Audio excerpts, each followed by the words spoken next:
Nice to see you. You've got no charge. Perfect. Nice to see you at the end.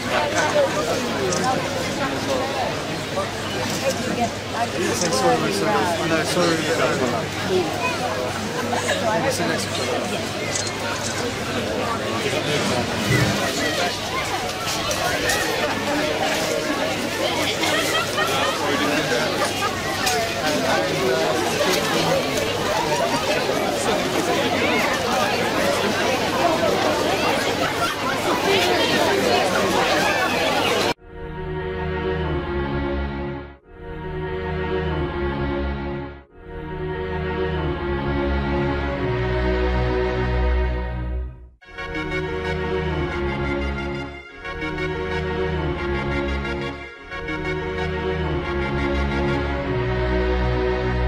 Is it on?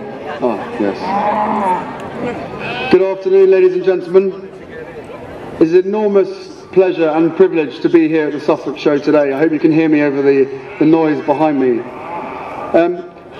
To me, it is occasions like this that typify all that is best about rural England. The strength of community, the sense of a great and long tradition of farming and country endeavour, the tangible feeling of confidence that these rural ways and values have real resonance still in the modern age, and in the future of this county and our country.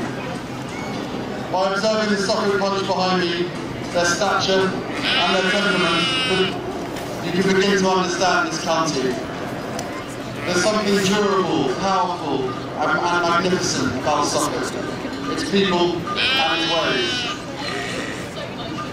This year, 100 years on, we remember our forebears who gave their lives for us in the Great War. Here, in the heart of Suffolk, we should remember particularly those gallant men of Suffolk who, in the first month of that war, saved the British Army from destruction at Le Cateau. It was those same Suffolk qualities, loyalty, stubbornness and courage that prevailed that day. But Suffolk is not just about quiet strength and reliability. It is also about the beauty of its countryside and its coast. In its own understated way, it's the match of anywhere in the kingdom. It's no accident that Britain's greatest landscape painters took their inspiration from Suffolk's huge skies and gentle seas. I know this because I have had the pleasure of flying Her Majesty's Apaches through those skies over these past years. Which brings me to say thank you from the bottom of my heart for the welcome and the kindness that I have received during my time as a Suffolk soldier. It's one thing to have experienced such generosity of spirit. It's quite another to have encountered it from people who had me buzzing over them and their animals at all hours of the day and night. Disturbing the tranquility of this sublime corner of England. And quite simply, the fact that it is a place where we have to train, and the fact that you allow us to do that is huge, it makes us hugely grateful. So a huge thank you to all of you for allowing me to come and just get on with the job. You who know East Anglia will understand me when I say the place gets under your skin. I am completely smitten. My heart lifts whenever I head east, Suffolk and Norfolk.